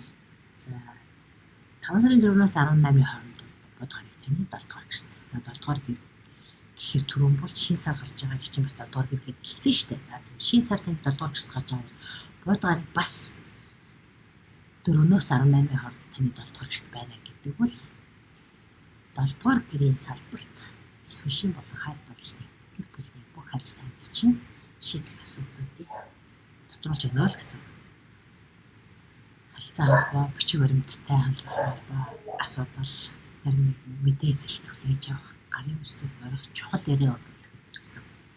Иймэрхүү 7 дугаар гэрийн үйл явдал. Өөрөнөх нь харин сарын сүүлчээр 18-аас 31-ний хооронд бол бодгорыг таны 8 дугаар хэлвшилж чаа. За 8 дугаар гэр гэхээр бол нөгөө Тэнгэрийн гаргийн орж байгаа 8 дугаар гэр шүү дээ. Тэгэхээр тийш нууцлаг үйл явдал, ухамсар, сэрхүй, сүслэг оюу дээрээс нь бас хамтын хүч хөрөг.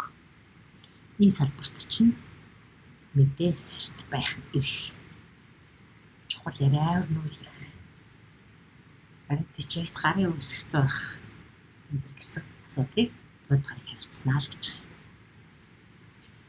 За тэгээд энэ бол таны 5 сарын үйл явдлыг хэлж байгаа юм. Бодгорын нөлөө бол мэдээж энэ зөвхөн 5 сарын 4-өөс 31-ний хооронд нөлөөлдөг бол харин Тэнгэрийн гаргийн нөлөө бол 5 сараас эхлээд бүтэн 7 жилийн туршид өрнөө л тулгарч байна. За энэ түрээд хилэнцгийн ордны төлөв бодлыг мэдээлье. За дараагийн орд бол Нумын орд. За Нумын нар болон мандал дордтой хүмүүст энэ төлөв байдлыг анхааралтай сонсоорой л гэж зүйлээ. За Нумынхан таны 7 дугаар гэр харилцаа холбооны чинь салбарт Тэнгэрийн гараг 7 жилийн туршид зочлохоор ороод иржээ. За Далайван бишээ Тэнгэрийн гарагийн аянга цахилгаан бит хурдтай өөрчлөлт гинтийн сюрприз ирсэн үйл явдлууд 7 дугаар гэдгийг чинь хамаарж байна гэдэг бол тантай хамтрагч гэр бүлийн болон бизнесийн бүх төрлийн хамтрагч бол таны одоо энэ өөрчлөлтийн тол байх нэ. Ер нь үл энэ салбарт аянга цахилгаан цагж байгаа мэт ийм олон сонирхолтой өөрчлөлт болно гэж ингэж ойлгож болох нь 7 жилийн туршид шүү. 4 сарын 26-наас эхлээд 33-ны хооронд болох үйл явдал яриад байгаа шүү. За энэ бол төсөөлөөгүй гив хинтийн өөрчлөлт байж болно юм л дээ. Бизнесийн болон гэр бүлийн бүх одоо хайр дурлалын бүх харилцааны тухай ярьж байгаа шүү дээ. Тэр төшөөлийн тухайд. Магадгүй одоо таны бизнесийн болон гэр бүлийн харилцагч чинь таньдаас гив хинтийн төсөөлөөгүй өөрчлөлтийг хийдэг ч юм уу. Аль эсвэл гинт маш их тийм эрхчлөөг, хязгааргүй эрхчлөөг танаас нэгтгэх ч юм уу. За энэ мэтэр харилцааны чинь салбарт бол маш чухал өөрчлөлтүүдийг энэ Тэнгэрийн гараг авчирнаа гэж байна. Зарим нэгэн хүмүүсийн тухайтад бол одоо тийм жоохон галзуу солиотой ч юм уу гэмээр тиймэрхүү хүмүүс орж ирж таны ертөнцийг шал өөрөөр харахад туслана гэнэ л дээ. За яагаад галзуу солиотой гэж хэлж байгаа юм гэхээр галзуу солиотой гэдэг нь бол ингээд ийм хашлтанд хийж байгаа шүү. Яагаад гэвэл энгийн хүмүүсийн одоо ертөнцийн энэ дэлхийн хүмүүсийн сэтгэлийн энгийн ойлголтоос давсан арай өөр үзэл бодол, арай өөр илэрхийлэлтэй тэр хүмүүсийг бас бид нар галзуу солиотой гэдэр гэж нэрлэх гээд байдаг л да. Тэгэхээр яг тэрнтэй төслийг орж жишээлбэл дотн харилцаа байлаа гэхэд одоо чинд бусад хүмүүсийн ердий хийдэг үйлслээс арай өөр үйлдэл хийдэг ч юм уу тийм хүмүүс нь бас тийм өвөрмөц сэтгэдэг, өвөрмөцөөр илэрхийлдэг энэ хүн байж болно шүү дээ. За энэ түншийн харилцаанд гэхэд бол одоо асуудлыг шийдэхдээ бүр огт өөрөөр хөндлөнгийн хинч харж анзаархааргүй асуудыг амархан шийдчихдэг ч юм уу те. Иймэрхүү сонин хүмүүс таны амьдралд орж ирснээр бол амьдрал чинь бүр нэлээд тийм ертөнцийг амьдралын утга учирыг шал өөрөөр харахад хүрнэ л гэж байна. За нэг иймэрхүү сонирхолтой. За ганц үе хүмүүс бол одоо гинтийн тийм энэ чинь 7 дугаар гэрийг илэрхийлж байгаа бол гинтийн тийм аянга цахилгаан юм шиг хүчтэй тийм дурлалтай бас учирч магадгүй гэсэн байна. За энэ хүрээд Тэнгэрийн вангийн 33 он хүртэлх өөрчлөлт ямар байх вэ гэдгийг хэлчихэж байгаа. За 5 сарын өөр чухал гаригуудын нөлөөг одоо яриа явчих. За 1-р 5 сарын 1-нд бол тэргэл сар гарна. Тэргэл сар таны 1-р гэрт гарч ирж байна. За 1-р гэрт биш 1-р гэр биш. 12 дугаар гэр уучлаарай. За 12 дугаар гэр тусгаарлалт, ганцаардал, бясалгал, тал ертөнц сүнслэг орон зай энтрийг илэрхийлдэг л дээ. Тэгэхээр 12 дугаар гэр таны 12 дугаар гэрт тэргэл сар гарч байна гэдэг бол энэ салбарын асуудлыг анхаарлаа хандуулаач гэж гэрэл тусгаж байна гэсэн үг гэж ойлгочих болно. За 5 сард бол нэг сонирхолтой үйл явдал нь бол 2 удаагийн тэргэл сар гарна. 15-ны сарыг хэлж байгаа шүү дээ, тий. Нэгэнд 15-ны сар гарч байгаа бол 31-нд дахиад нэг 15-ны сар гарна. За тэр 31-ний 15-ны сар буюу тэргэл сар бол харин таны 1-р гэрт гарна. За 1-р гэр гэхээр таны өөрийг чинь илэрхийлж байгаа. Таны зорилго, таны тэмүүлэл, таны нийгэм дэслэх байр суурийг илэрхийлдэг. За 31-ний тэргэл сар. За 5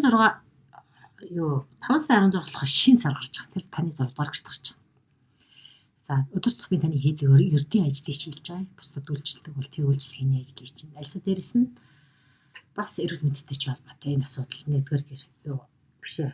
Тэргэл сар биш ээ. Шинэ сар. Шинэ сарны үйл явдал тэр 6 дугаар гэрийн үйл явдал идэвхжнэ л гэж байгаа. Ажил, эрүүл мэндийн асуудал, ажил амралтаа зохицууламж гэдэг юм уу?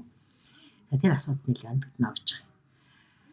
За дараагийн чухал нөлөөтэй энэ 5 сард нөлөө үзүүлэх гаригийг болохоор бод гариг гэдэг энэ тавьсан байгаа. Яг гаригууд бол ер нь маш олон надад аймгийн дээрсэн 8-9 гаригуудаас бол тухайн сард хамгийн төлхөө нөлөө үзүүлэх гаригуудыг энд дурж байгаа шүү дээ. Бүгдийг нь бол бас ярина гэж бас байхгүй тийм. За тэгэхээр 5 сарын 4-өөс 18-ны хооронд бод гариг таны 6 дугаар гэрт шинэ сар гарсан тэр 6 дугаар гэрт чинь дахиад бод гариг орж ирж байгаа гэдэг чинь бол тэр 6 дугаар гэрт чинь шийдэх асуудлыг танд тусгаж өгöd байна л гэсэн. За тэгвэл 18-ны хүртэл. За тэгээд 18-наас 31-ний хүртэл болохоор тэр бод гарагч маань 7 дугаар гэрт шилжиж байгаа. 7. За 7 руу шилжинэ гэдэг бол Тэнгэрийн ван таны 7 дугаар гэрт орж иж байгаа шүү дээ. Ингэж одоо бүтэн 7 жилийн туршид үргэлжлэх тэр шилжилтийн эхлэл 5 сар тавигдж байгаа шүү дээ. Тэнгүүт энэ үед нь бас бод гариг ороод ирнэ гэдэг нь 7 дугаар гэрийн үйл явдал, харилцаа холбоо, хайр дурлал, түншийн харилцаа, хайр дурлалын болон түншийн харилцаа, бүх төрлийн нийгмийн харилцааны асуудал энд хөндөгдөж байгаа юм. За бод гариг бол энд нэлээд хүчтэй байрлал байгаа учраас магадгүй энд харилцан яриа, чухал харилцаа яриа өрнүүлэх, чухал мэдээлэлтийг авах, бичиг баримт бүрдүүлэх энэ төр гэсэн тэр асуудлууд энэ үед хүчтэй тавигдаж магадгүй л гэж байгаа. За ингээд энэ хүрээд Новын ордны 5 сарын ерөнхий төлөв байдлыг өндөрлөе. Дараагийн орд бол Матрын орд.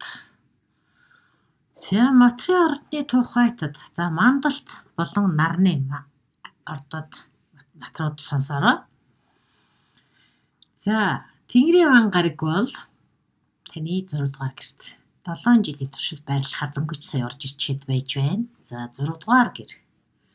6 дугаар гэр гэхээр үүрэг таны өдөр тутам хийдэг ажил, гэр бүл, нийгэм одоо юу гэдгийг тэр бүх салбарт үйлчлдэг үйлчлэгээ, гэр бүлдээ үйлчлэгээд одоо ямар ажлыг өдөр тутам та хийдгийг, нийгэмдээ үйлчлэх ямар ажлыг хийдгийг тэрийг илэрхийлдэг гэр. Ажлыг илэрхийлдэг. За дээрээс нь бас эрүүл мэндийг чинь илэрхийлдэг.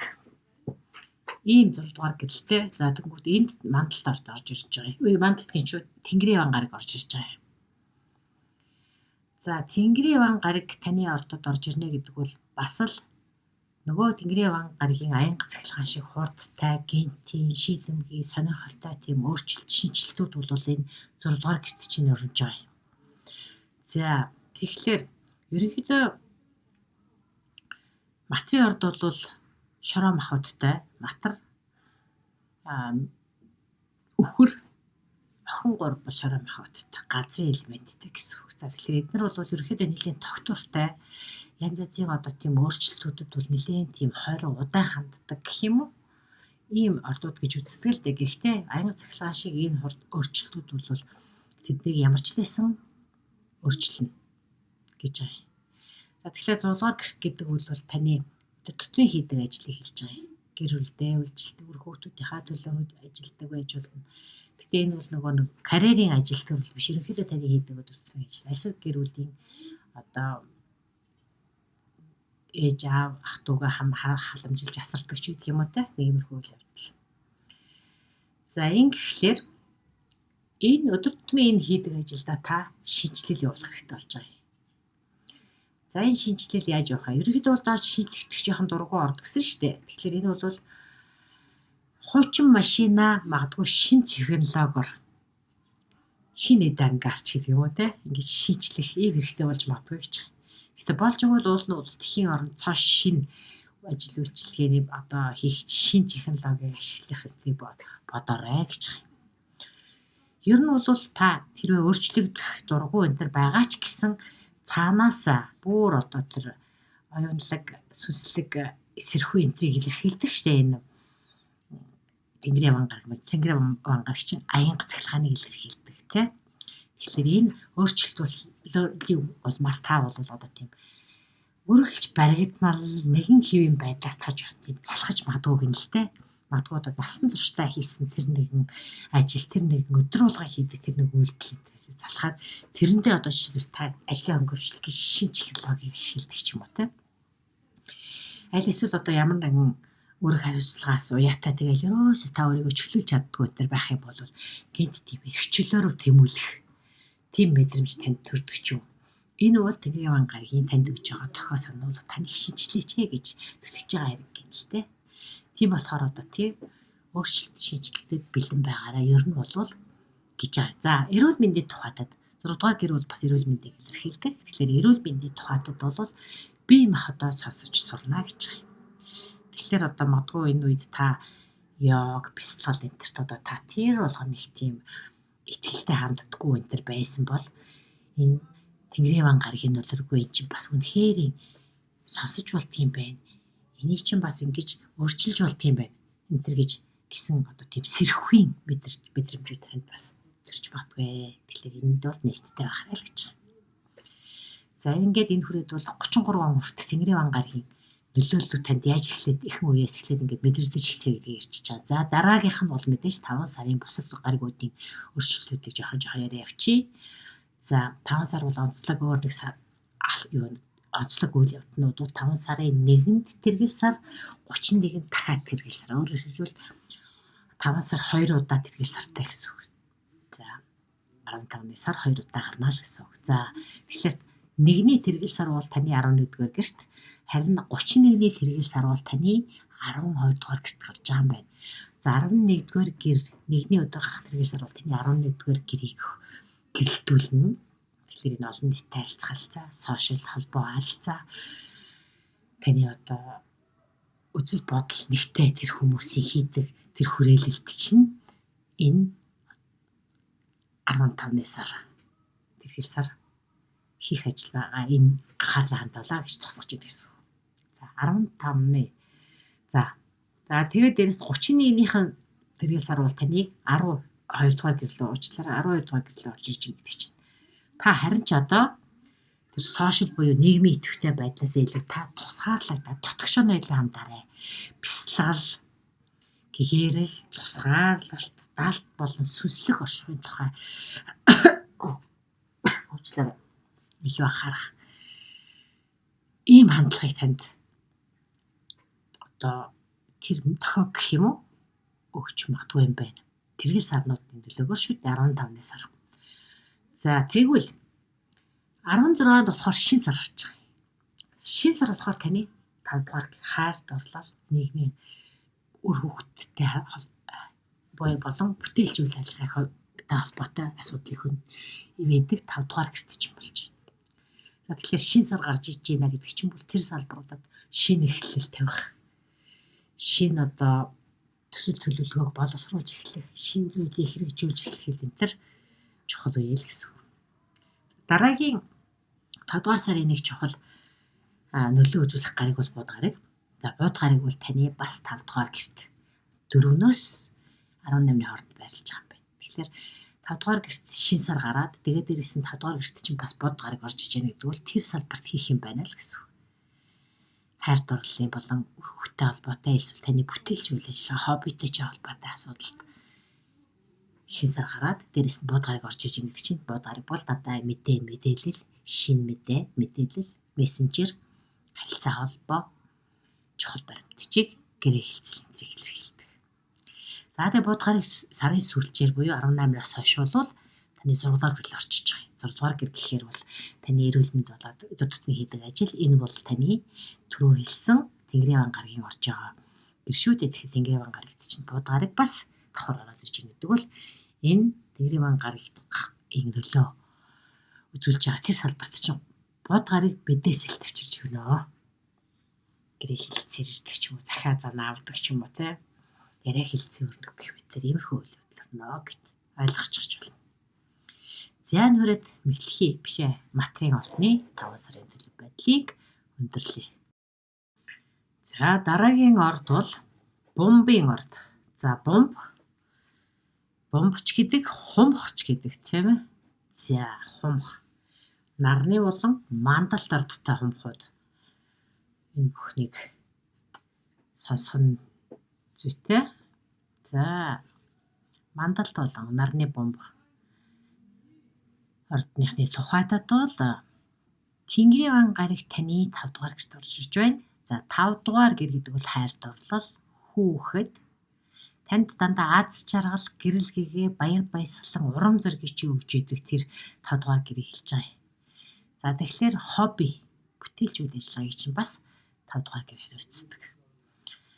За тэгэхээр энэ бол 5 дугаар гэр бол таны хувьд Тэнгэрийн ван 5 дугаар гэрт таны ордод орж ирж байгаа гэдэг бол энэ маш сайхан таатай үеиг нь л дээ. Өөрөөр хэлбэл Тэнгэрийн ван гэртээ байгаа юм шиг байх юм гинэ. Яагаад? За яагаад вэ гэхээр бомбын ордны бомб буюу хум хайл хэлээр нэрлэдэг шүү. Бомб. За энэ бомб гэдгийг би яриа явчих. Бомбын ордны удирдагч гараг нь Тэнгэрийн ван гараг баггүй юу? Яг сүүлийн үед бол энэ дандаа тэгж яриад байдаг болсон байна. За бомбын ордны удирдагч гараг Тэнгэрийн ван. За тэгэхээр ерөнхийдөө бол тийм нэг ийм өвөрмөц сэтгэлгээ, нэг тийм өвөрмөц хүм, тийм бусдаас арай өөрөөр сэтгэдэг ийм хүмүүс энтерт бол энэ Тэнгэрийн ван гарагийн энэ нөлөө бол бүр ингээд тийм бүтээлч чанар нуугдж байсан, дотор чинь нуугдж байсан тэр нэгэн ийм бүтээлч энерги чинь гэдгийг сэрэж өгнө юм л дээ. 4 сарын 26-нд одоо ихрийн ордод орж байгаа энэ Тэнгэрийн ван гараг бомбын ордны тухайтад бол энгийн нөлөө үзэл. За яагаад гэхээр нэгдүгürt удирдагч гараг чинь, хоёрдугаарт ихрийн орд гэдэг бол агаар буюу хийн махбодтой, бас бомбын орд ч гэсэн агаар буюу хийн махбодтой, адилхан махбодтой байгаа учраас тэнд бас их адил одоо тийм эерэг нөлөө бас ингэж үзүүлж идэг тийм хандлага бас байдаг юм байна. За тэгэхээр та нар яах вэ гэхээр тийм өвөрмөц зүйлийг туршлах. Цоо шин хоббитэй болох. Тэрэндээ одоо бүрэн уусаж бүрэн алтах бас ийм магадлалтай гинэ. За дээрэс нь хайр дурлал үр хүүхэд хоббиг илэрхийлдэг болохоор за хайр дурлалын тухайтад бол та гинтийн тийм учрал. Гинтийн хүчтэй дурлалд автдаг ч юм уу те. Гинт маш тийм хүчтэй цахилгаан, аянга цахилгаан бит. Тийм одоо хүчтэй тийм мэдрэмж төрүүлсэн тийм учрал тохиол шохорхолд автдаг ч юм уу. Тиймэрхүү үе бас тохиож магадгүй гэж. Гэхдээ энэ бол 7 жилийн туршид болох үйл явдлыг хэлж байгаа шүү дээ. За ингэж орж ирснээр бол та яах вэ гэхээр та үнэхээр нэг тийм амьд байгаагаа мэдэрнэ гэж. Хайр дурлал энэ нэг аянга цахилгаан шиг хүчтэй тийм нэг тотолсон, догтлолсон тэр энергийн хүчээр та аянга цахилгаан шиг тэр нэгэн өөр энерги ирч хүчний нөлөөгөөр амьд байгааг мэдэрч. За дээрэс нь энэ бол бас аз завшаа, азаа турших. Тийм бас боломжийг танд олгоно гинэ энэ Тэнгэрийн ван гараг. За тэгэхээр энэ нь юуны туршилт вэ гэхээр та жишээлбэл өөрийнхөө авьяас чадвараар мөрийг тавьж болно гэдэг. Та шал бусдаас өөрөөр сэтгэдэг. Та хайрцагнаас гадуур сэтгэдэг, асуудлыг та өөрийнхөө бусдын бодож байгаагаас шал өөрөө шийдэж чаддаг ийм авьяас байгаа бол тэргээрээ мөрөө тавьж маш том тийм дэнчин тавьж тэргээрээ одоо жишээлбэл нэг тийм маш хүчтэй хөрөнгө оруулалтыг татдаг ч юм уу нэг иймэрхүү ийм боломж бас олно гэж. За гэхдээ энэ дээр бол хөрөнгө оруулалт энэ төр гэхээр тийм шууд одоо санхүүгийн буюу их мөнгөний тухай ярьж байгаа биш шүү гэж. Харин юу вэ гэхээр тэр санаа чинь би өөрийнхөө би ийм бусдаас өөр сэтгэдэг шүү гэдгийг харуулж чадах уу гэдгээрээ л та энэгээрээ би амжилтанд хүрч чадах уу гэдгийг сорж үзэн дэнчин тавина гэж байгаа юм л та. Тэгэд та тийм ээ би нэг сорж чаднаа, туршиж чаднаа гэд энэ туршилтаа тийм гэд хариулж чадах юм бол энд бас эрсдэлтэй ч гэсэн цаатгалт нь маш чухал одоо бас тийм шагнал байж магадгүй гэж байгаа юм. За тэгэхээр энэ хүрээд бол та нарын одоо Тэнгэрийн ван гарыг танд 7 жилийн туршид яаж нөлөөлөх вэ? Энэ мэдрэмжүүд өдийд яаж мэдэгдэх вэ гэдгийг хэлчихэд дараагийн бусад ордуудынхаа бусад одоо гаригуудын тайлбарыг товчхон ярьчих. За 5 сард өөр нэгэн нөлөө бол тэргэл сар болон шин сар бас бод гаригийн нөлөө энд яригдана. За таны 10 дугаар гэр болон 11 дугаар гэрүүдэд тэргэл сар энэ сард нөлөөгөө үзүүлнэ. За 10 11 дугаар гэр.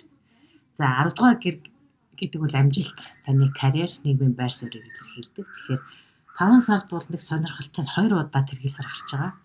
5 сарын 1-нд нэг тэргэл сар гарч байгаа. 31-нд бас нэг тэргэл сартай. За 2 удаагийн тэргэл сар. Өөрөөр хэлбэл 15-ны сар тийм үү? За 10 дугаар гэр болохоор карьерийг гиссэн те 11 дугаар гэр болохоор найз нөхөд нийгмийн харилцаа холбоо гэж хэлж байгаа. Таны үзэл бодол нэгтэй, хобби нэгтэй тэр хүмүүсийн салбар, мөрөөдөл, тэмүүлэл тэр бүхнийг чи хуваалцдаг тэр салбарт хүмүүсийн хүрээлэл дундах. Тэрэнд чинь 11 дугаар гэрт чинь тэргэл сар гарч байна. За тэгэхээр 10 болон 11 дугаар гэрийн үйл явдал тэргэл сарын төлөөгөр итгэвч чинь тэнд зарим нэгэн асуудлыг та шийдэх хэрэгтэй болно л гэж.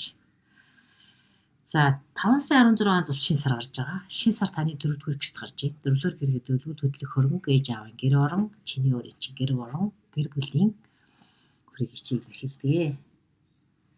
За тэгэхээр 4 дугаар гэрт чинь шин сар гарч байгаа энэ үед бас бод гариг орчиж байгаа 4 дугаар гэрт. За тэгэхээр энэ 4 дугаар гэрийн үйл явдал шин сар болон бод гаригийн нөлөөгөөр 4 дугаар гэрийн үйл явдал шийдэх асуудал гарч ирнэ л гэсэн үг. За мэдээж бод гариг гэдэг нь мэдээ. Бичиг баримт, чухал яриа хэрэлцээр энтрийг илэрхийлдэг.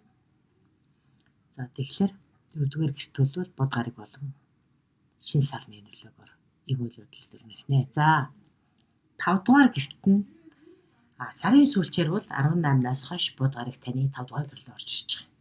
За 5 дугаар гэр бол хайр дурлал, үр хүүхэд, хобби, чиний бүтээлийн үйл ажиллагаа гэж хэлсэн шүү дээ. За тэнд чинь Тэнгэрийн ван гариг орж ирж 7 жилийн туршид шинжилгээ явуулна гэж хэлсэн бол 5 сарын сүүлчээр бол бас бод гариг орж иж гин гэдэг чинь тэнд 5 дугаар гэртэй холбоотой гэрээ хэлэлцээр, бичиг баримт, харилцаа холбоо, яриа хэлэлцээрүүд бий болох нэ л гэдэг. Ингээд ойлгочих ямар вэ гэдгийг ямар учир шалтгаан ямар яриа хэлэлцээр бичиг баримт байх вэ гэдгийг нь тухайн хүний өөрсдийнх нь амьдралын одоогийн төлөв байдлаас шалтгаална. За энэ хүрээд Бомбейн ордны 5 сарын төлөв байдлыг өндөрлөе. За дараагийн орд бол загсны орд. За загсны ордны тухайтад бол Тэнгэрийн ван гариг таны 4 дугаар гэрт орж ирж байгаа юм байна. За загсны нар болон мандалд ортой загсныхан дээр нөхөн хамаатай. За 4 дугаар гэр гэдэг бол орон байр, үйл хөдлөх хөрөнгө эцгийн гэр орныг илэрхийлдэг. За тэгэхээр Тэнгэрийн ван гаригийн 33 он хүртэлх энэ шилжилтүүдийн дөнгөж эхлэл бол одоо ингэж тавигдчихж байгаа гэсэн үг. За тэгвэл энэ 7 жилийн туршид загсны ордонд ямар өөрчлөлт авчрах вэ гэж. За тэгвэл гэр бүл, өрлийн уур амьсгал, орон байр тэр нөхцөл байдалд чинь маш том өөрчлөлт гарах нэ. Гэр бүлийн дотоод уур амьсгалд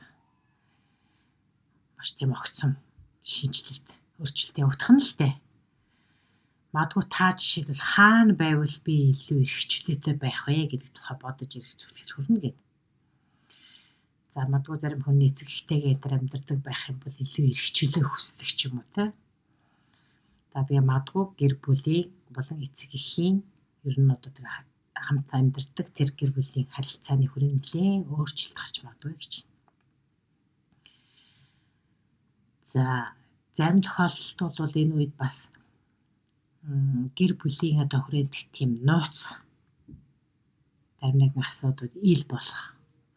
Аль эсвэл та гэр бүлийн өмнө хүлээсэн зарим нэгэн хүлээлт энтрээс та ингээд өөрийгөө чөлөөлөх. Илүү тийм дотоод сэтгэлийн амар амгалан эрхэмлэх, эрхчлөөрөө тэмүүлэх ийм хандлага илэрнэ гэлээ. Ер нь бол Тэнгэрийн ван гарагт эрхчлөө шүү дээ. Ер нь аянга цаглахаа. Гинтийн өөрчлөлт, эрхчлөө гэх. За дээрэс нь юу бол загсны орд бол усан махбодтой. Дээрээс нь маш их тийм зөн совинлог ийм ордолтой. Тэгэхээр Тэнгэрийн ван гараг гэдэг бол сэрхүй, оюун санаа энтрийг маш томрон зөн совин энтертэй их тод хардаг болдог ч юм уу тий. Зөн зүйд маш тод болдог ч юм уу. Зөн совин маш хурцуулдаг ч юм уу.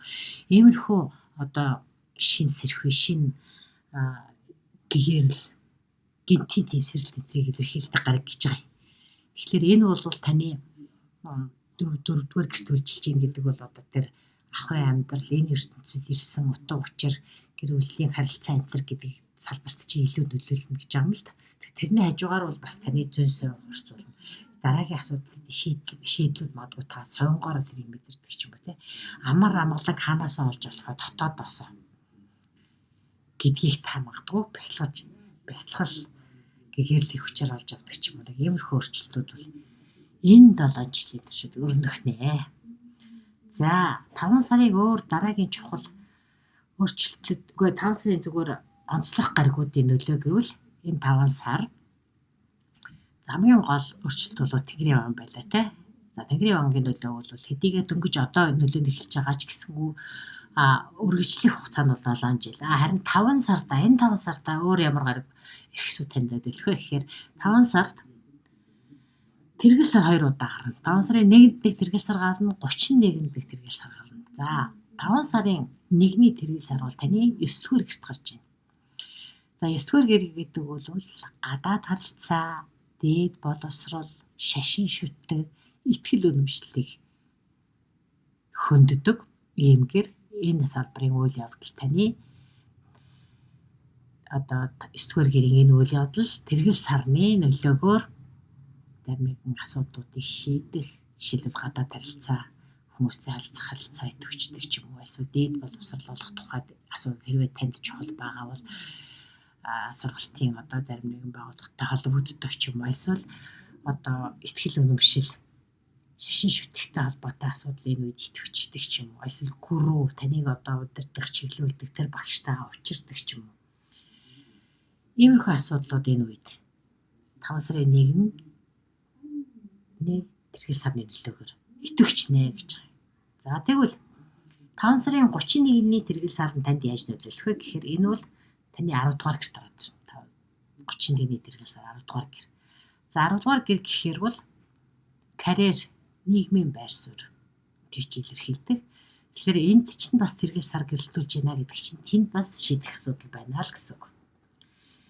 Ажлын байраа солих юм уу, эсвэл нийгмийн статусаа өөрчилдөх юм уу? Нийгмийн статус гэхээр бол зөвхөн ажил, карьер гэдгээс илүү бас жишээлбэл гэрлэлээ гэхэд та эхнэр юм уу, нөхөр болно. Хүүхэд гаргалаа гэхэд ээж юм уу, аав болно гэдэг бол бас л таны нийгмийн байр сууриа өөрчилж байгаа ийм хэлбэр. За тэгвэл оюутан байж байгаад та диплом авлаагүй бол та нийгэмд шинэ боловсон хүчин болж ажилтан албан хаагч мэрэгжилтэн болж очно гэдэг бол бас таны нийгмийн байр суурь өөрчлөгдөж байна л гэсэн. За иймэрхүү өөрчлөлтүүд гарах нэ. За тэгвэл тэргэл сарууд ингэж таны 9 дугаар гэрт үйлчилсэн бол таны 3 дугаар гэрт чинь 16 5 сарын 16-нд шинэ сар гарч байна. За 3 дугаар гэр гэдэг бол таны өдөр тутмын харилцдаг тэр хүмүүс, ах トゥ ах トゥ гийн харилцаа, хамаатны харилцаа. Айл эсвэл бяцхан жижигхэн аялал, жижиг альсвал сургалтууд, сургалтын аялал хийдэг ч юм уу, жишгэн томилтоор явдаг ч юм уу те. Ийм асуудлыг 5 сарын 16-наас хойш ийм асуудлууд танд чухал болж ирнэ. За тэгвэл энэ 3 дугаар гэрт чинь бас бууд гараг орж ирнэ. 5 сарын 14-нд бууд гараг. За бууд гараг бол 3 дугаар гэрт орж иж гинэ гэдэг бол дээрх асуудалтай холбоотой аялалтай жижиг одоо хэмжээний сургалт, богинохын хэмжээний аялалтай холбоотой эсвэл хөрш болоод хамаатан садан ах トゥ утай ч холбоотой асуудлыг хөндөж байгаа болохоор энэ тацхалаар мэдээлэл солилцох, баримт бичиг, гэрээ хэлцээр чухал яриа хөөрөө өрнүүлэх энэ гэсэн иймэрхүү үйл явдлууд 5 сарын 4-өөс 16 за тэгээд 18 хүртэл үргэлжилнэ гэж байна. За 18-наас хойш болохоор бууд гараг таны 4-р гэрт ч явж ирж байгаа. За 4-р гэрийг түрүү хэлсэн. 4-р гэр бол гэр бүлийн уур амьсгал. Дээрэс нь үл хөдлөх хөрөнгө таны хаана илүү та илүү аз жаргалтай амар амгалан амьдарч болох вэ гэдэг асуудлыг одоо та Тэнгэрийн ван гарагийн нөлөөгөөр энэ өөрчлөлт орно гэж хэлсэн шүү дээ. За яг энэ үед чинь бууд гараг 5 сарын 18-наас хойш ороод ирж байна гэдэг чинь тэр 4-р гэрийн үйл явдлыг